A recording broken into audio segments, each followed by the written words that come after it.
नमस्कार दोस्तों। आज का हमारा जो विषय है वह है हिंदी व्याकरण से वाच्य, जो सीबीएसई 10वीं कक्षा के लिए और अन्य सामान्य हिंदी व्याकरण के लिए अत्यंत ही महत्वपूर्ण विषय है। तो आइए हम लोग शुरू करते हैं। वाच्य सबसे पहले जानेंगे कि वाच्य में किन किन महत्वपूर्ण बिंदुओं की हमें चर्चा करनी है। वाच्य की परिभाषा, वाच्य के प्रकार व उसके उदाहरण, वाच्य की पहचान और वाच्य परिवर्तन। तो सबसे पहले हम जानते हैं वाच्य की परिभाषा। किसी क्रिया के जिस रूप से यह ज्ञात हो कि क्रिया का प्रयोग कर्ता के अनुसार हुआ है या कर्म के अनुसार हुआ है या फिर भाव के अनुसार, उसे वाच्य कहते हैं। कहने का मतलब यह है कि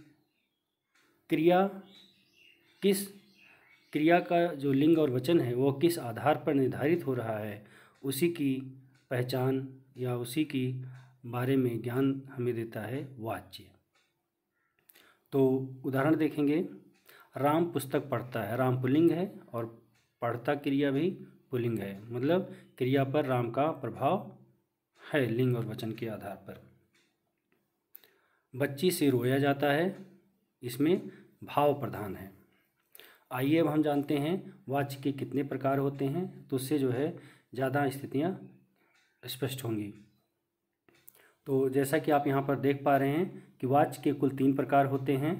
पहला जो दिया हुआ है कृतवाच्य, कर्मवाच्य और भाववाच्य। 3 प्रकार हैं, कृतवाच्य, कर्मवाच्य और भाववाच्य।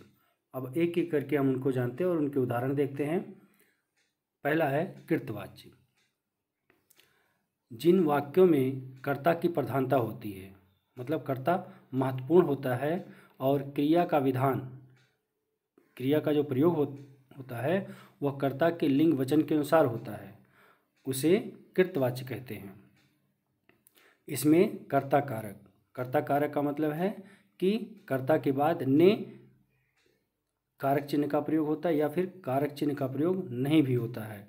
क्रिया इसकी अकर्मक और सकर्मक दोनों हो सकती है। इसके जो उदाहरण होंगे उनकी जो क्रिया होगी, अकर्मक क्रिया का भी प्रयोग होता है और सकर्मक क्रिया का भी प्रयोग होता है। तो उदाहरण देखते हैं। किसान ने खेत में बीज बोया।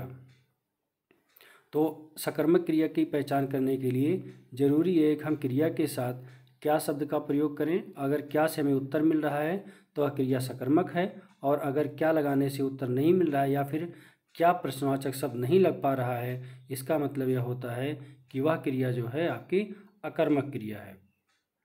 किसान ने खेत में क्या बोया? बीज बोया, अर्थात क्रिया बोना क्रिया सकर्मक है। मानसी क्या लिखती है? पत्र, अर्थात क्रिया सकर्मक है। चलना क्रिया कर्मक होता है हमेशा।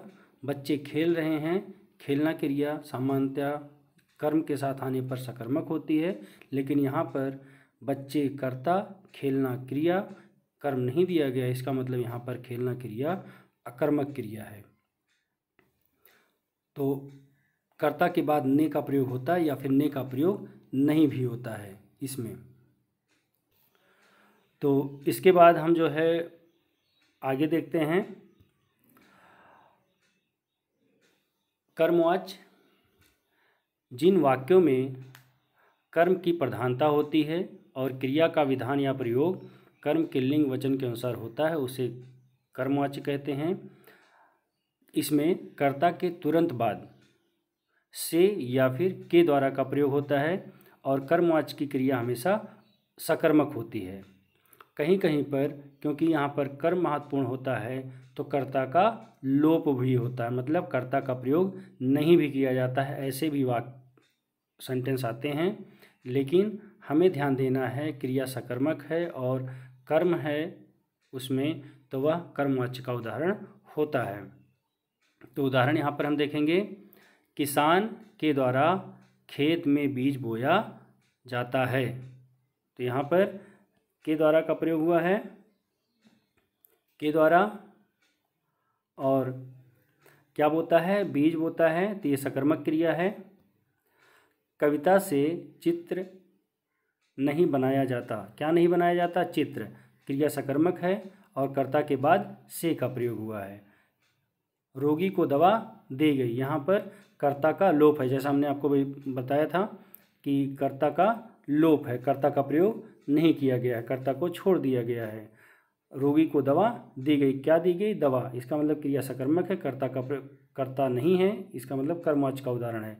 कर्ता अगर यहाँ पर होता, अगर हम कर्ता जोड़ दें यहाँ पर अपनी तरफ से, डॉक्टर के द्वारा रोगी को दवा दी गई, तो से द्वारा का प्रयोग हो गया, से या फिर के द्वारा में से किसी एक का, तो ये जो है कर्मवाच्य का उदाहरण है। तुलसी के द्वारा रामचरितमानस की रचना की गई।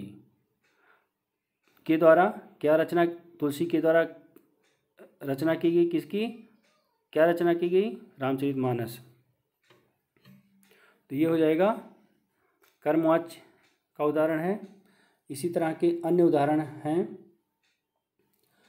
ड्राइवर के द्वारा ब्रेक लगाए गए। नेताजी द्वारा नए अस्पताल का उद्घाटन किया गया। नानी द्वारा बच्चों को कहानी सुनाई गई।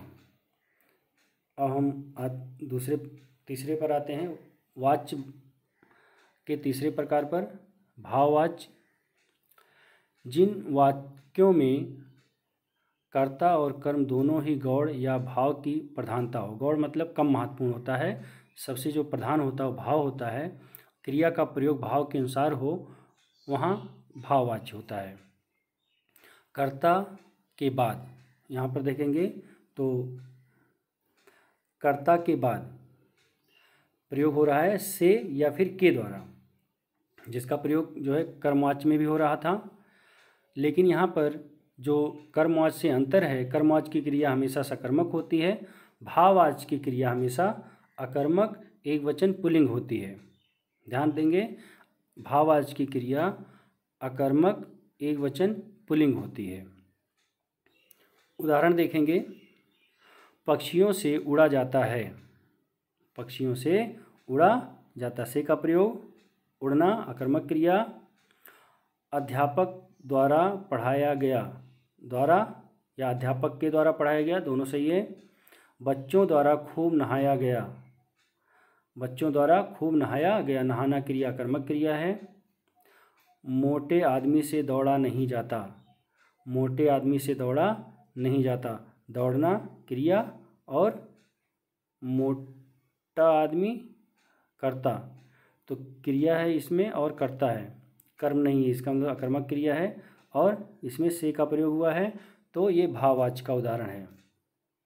इसी तरह से और उदाहरण हम देख सकते हैं, जैसे मरीज से उठा नहीं जाता,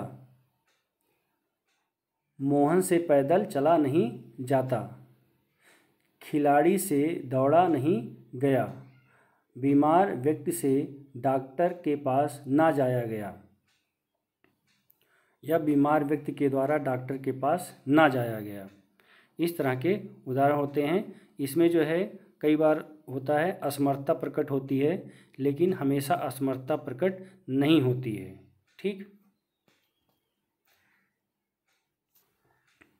अभी तक हमने जो पढ़ा वाच्य, अब हम जो है उसमें देखेंगे कि किन किन महत्वपूर्ण बिंदुओं को हमें ध्यान में रखना है, जिससे हम वाच्य की पहचान भी कर पाएँ और वाच्य का परिवर्तन भी। तो कृतवाच्य, कर्ता अनिवार्य है, कर्ता के बाद कारक चिन्ह ने या फिर ने का प्रयोग नहीं भी होता है। इसकी क्रिया जो होती है अकर्मक या सकर्मक, दोनों तरह की क्रियाओं का प्रयोग इसमें होता है, अकर्मक क्रिया और सकर्मक क्रिया। कर्मवाच्य, कर्मवाच्य में कर्ता, और हमने आपको ये बात भी बताया था कि कर्ता का प्रयोग कई बार नहीं भी होता है। अगर कर्ता का प्रयोग नहीं दिया हुआ है तो उदाहरण में सिर्फ कर्म क्रिया होंगे, कर्म होगा और क्रिया होगी। अगर कर्ता का प्रयोग हुआ है तो कर्ता के जस्ट तुरंत बाद जो है से का प्रयोग होगा या फिर के द्वारा का प्रयोग होगा, इनमें से कोई एक शब्द जरूर आएगा। कहने का मतलब है अगर क्रिया, और इसकी क्रिया हमेशा सकर्मक होगी। अगर कर्ता के बाद से या फिर के द्वारा का प्रयोग हुआ है और क्रिया सकर्मक है, इसका मतलब है कि वह जो वाच्य है वह कर्मवाच्य होगा। इसमें आप कभी गलती नहीं करेंगे। कर्ता के बाद से या फिर के द्वारा आया हुआ है, क्रिया सकर्मक है, तो वह कर्मवाच्य का उदाहरण है। भाववाच्य, तीसरा देखते हैं भाववाच्य। कर्ता का प्रयोग होगा, कर्ता के बाद ठीक वही कर्मवाच्य से या फिर द्वारा का प्रयोग होगा। लेकिन महत्वपूर्ण बात यहाँ पर है, दोनों में अंतर है कर्मवाच्य और भाववाच्य में। इसमें जो इसकी क्रिया होती है वह आकर्मक होती, एक वचन और पुल्लिंग होती है। मतलब स्त्रीलिंग का प्रयोग नहीं होगा, बहुवचन का प्रयोग नहीं होगा भाववाच्य में। भाववाच्य में अकर्मक क्रिया, एक वचन और पुल्लिंग, ये अंतर है। अब दूसरी चीज़ हम जान लेते हैं कि किस वाच्य का परिवर्तन किस में हो सकता है। तो जैसा कि आप लोग यहाँ पर देख रहे हैं, कर्मवाच्य की क्रिया सकर्मक है, भाववाच्य की क्रिया आकर्मक है। इसका मतलब यह है कि कर्मवाच्य और भाववाच्य इन दोनों का परिवर्तन आपस में कभी नहीं होगा। ठीक, अब बचता है कृतवाच्य। कृतवाच्य में क्योंकि अकर्मक और सकर्मक क्रिया दोनों का प्रयोग होता है उनके उदाहरणों में, तो कृतवाच्य के ऐसे उदाहरण जिनकी क्रिया अकर्मक है उनका परिवर्तन हम किस में कर लेंगे, किस में कर लेंगे, भाववाच्य में। और कृतवाच्य के ऐसे उदाहरण जिनकी क्रिया सकर्मक है उनका प्रयोग हम कर लेंगे कर्मवाच्य में। समझ में आया आप लोगों को? अब जो है कहने का मतलब यह है कि कर्मवाच्य का परिवर्तन हम कृतवाच्य में कर सकते हैं, भाववाच्य का परिवर्तन हम कृतवाच्य में कर सकते हैं, लेकिन कर्मवाच्य का परिवर्तन भाववाच्य में या फिर भाववाच्य का परिवर्तन कर्मवाच्य में कभी नहीं होगा। तो अब हम देखते हैं वाच्य परिवर्तन। वाच्य परिवर्तन तो कृतवाच्य से कर्मवाच्य में परिवर्तन करेंगे हम। तो जैसा अभी आपको हमने बताया कि जहाँ पर कृतवाच्य में ने का प्रयोग है, ने की जगह पर ही कर्मवाच्य में से या फिर द्वारा का प्रयोग होता है, और कर्मवाच्य की क्रिया हमेशा सकर्मक होती है। इसलिए कर्मवाच्य कृतवाच्य के ऐसे उदाहरण जिनकी क्रिया सकर्मक है उनका परिवर्तन हम कर्मवाच्य में करेंगे। मोहन ने भिखारी को भोजन दिया। क्या दिया? भोजन। इसका मतलब क्रिया सकर्मक है। मोहन द्वारा भिखारी को भोजन दिया गया। छात्रों ने पाठ याद किया। इसका हो जाएगा कर्मवाच्य में छात्रों के द्वारा पाठ याद किया गया। छात्रों द्वारा पाठ याद किया गया। मैं पत्र लिखता हूँ, मुझसे पत्र लिखा जाता है, या फिर आप ऐसा भी कर सकते हैं मेरे द्वारा पत्र लिखा जाता है। ये जो चौथा उदाहरण है ये कुछ विशेष है। चलो अब फल खाते हैं, क्रिया सकर्मक है लेकिन कर्ता का प्रयोग नहीं हुआ है, तो इसका जब हम कर्मवाच्य में परिवर्तन करेंगे तो हो जाएगा चलो अब फल खाया जाए। आओ, अन्य उदाहरण है आओ अब फल, आओ खाना खाते हैं। इसका हो जाएगा आओ अब खाना खाया जाए। तो ये विशेष तरह का उदाहरण है, इसको आप याद कर लेंगे। इसी तरह के अन्य उदाहरण जो है कृतवाच्य से कर्मवाच्य के हो सकते हैं। कर्मचारियों ने काम नहीं किया, कृतवाच्य में है, कर्मवाच्य में इसका हो जाएगा कर्मचारियों द्वारा काम नहीं किया गया। हमने पेड़ लगाए, हमारे द्वारा पेड़ लगाए गए। माँ ने गरीबों को खाना खिलाया, माँ द्वारा गरीबों को खाना खिलाया गया। माँ द्वारा गरीबों को खाना खिलाया गया। और एक प्रश्न आपके लिए, आप कमेंट बॉक्स में इसके उत्तर देंगे।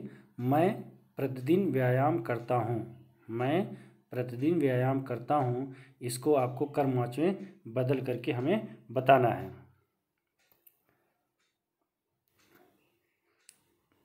अब हम देखेंगे कृतवाच्य से भाववाच्य में परिवर्तन।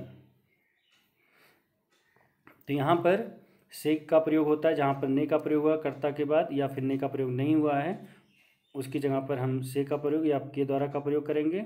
और यहाँ पर जो है अकर्मक क्रिया के साथ जो भाववाच्य की क्रिया होती है एक वचन पुल्लिंग होती है। तो हम ध्यान रखेंगे कि हमेशा क्रिया जो है भाववाचक की वह एकवचन पुल्लिंग में ही हो। वह दादी चल नहीं सकती, दादी से चला नहीं जाता। वह रोज नहाता है, उसके द्वारा रोज नहाया जाता है, उसके द्वारा रोज नहाया जाता है। तीसरा है पक्षी आकाश में उड़ते हैं। तो हमने कहा था आपको कि भाववाचक की क्रिया हमेशा एकवचन पुल्लिंग होती है, लेकिन यहाँ पर हम देख रहे हैं जो उदाहरण है उड़ते हैं बहुवचन क्रिया है, हमें उसको क्या करना है एकवचन में बदल लेना है। एकवचन में बदलने के लिए हमें जो है जो करता है उसको बहुवचन बना लेना है और क्रिया को एकवचन में कर देना है। तो हो जाएगा पक्षियों द्वारा आकाश में उड़ा जाता है। इसी तरह के अन्य उदाहरण हैं छात्र पढ़ते हैं, छात्र पढ़ते हैं। तो इसका हो जाएगा छात्रों द्वारा पढ़ा जाता है। अन्य उदाहरण पक्षी कलरव करेंगे, पक्षी कलरव करेंगे। इसका हो जाएगा पक्षियों द्वारा कलरव किया जाएगा, पक्षियों बहुवचन हो गया पक्षी का।